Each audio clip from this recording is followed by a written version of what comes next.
जय श्री कृष्ण दोस्तों।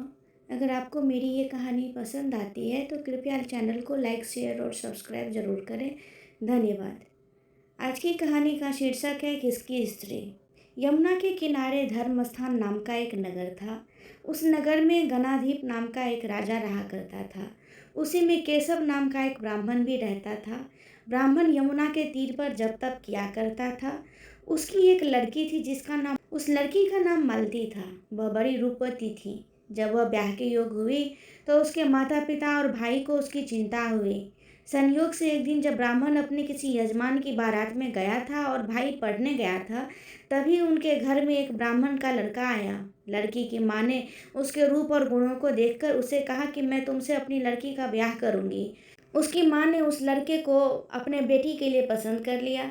उधर उसका पिता भी एक दूसरे लड़के से मिला और उस लड़के को यह वचन दे दिया कि मैं तुमसे अपनी बेटी की शादी करूंगा।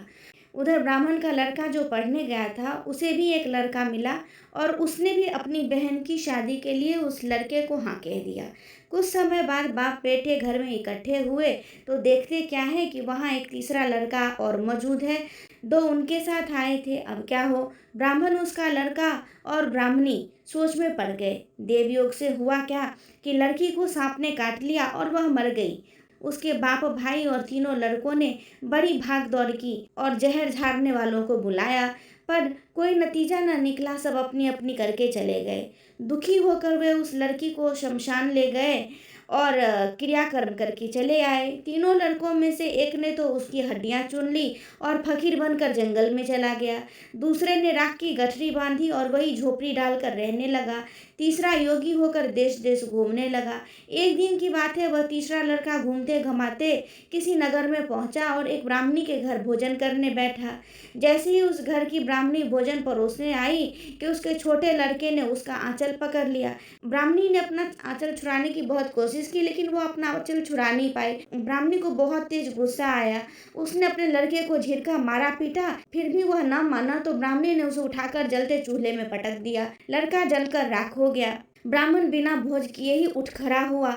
घर वालों ने तो बहुतेरा कहा, पर वह भोजन करने को राजी न हुआ।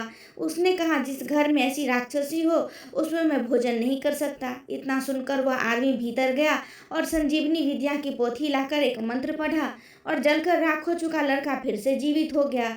यह देखकर ब्राह्मण सोचने लगा कि अगर यह पोथी मेरे हाथ पड़ जाए तो मैं भी उस लड़की को फिर से जिला सकता हूँ जो मेरी पत्नी बनने वाली थी। इसके बाद उसने भोजन किया और वहीं ठहर गया। जब रात को सब खा पी कर सो गए, वह ब्राह्मण चुपचाप वह पोथी लेकर भाग गया।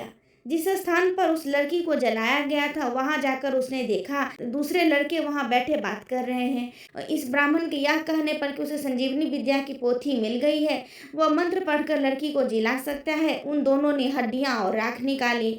ब्राह्मण ने जैसे ही मंत्र पढ़ा वह लड़की जी उठी। अब तीनों उसके पीछे आपस में झगड़ने लगे। इतना कहकर बेताल बोलता है, राजा विक्रम, बताइए कि वह लड़की किसकी स्त्री होनी चाहिए। जैसा कि हम सब जानते हैं, राजा विक्रम बड़े ही न्यायपूर्ण राजा थे। उन्होंने जवाब दिया, जो वहां कुटिया बनाकर रहा उसकी। बेताल ने पूछा, क्यों? राजा बोला, जिसने हड्डियां रखी वह तो उसके बेटे के बराबर हुआ, जिसने विद्या सीख कर जीवन दान दिया वह बाप के बराबर हुआ, और जो राख लेकर रमा रहा वही उसका हकदार है। राजा का यह जवाब सुनकर बेताल फिर पेड़ पर जा लटका। राजा को फिर लौटना पड़ा। जब वह उसे लेकर चला और बेताल ने सुनाई तीसरी कहानी। जय श्री कृष्ण।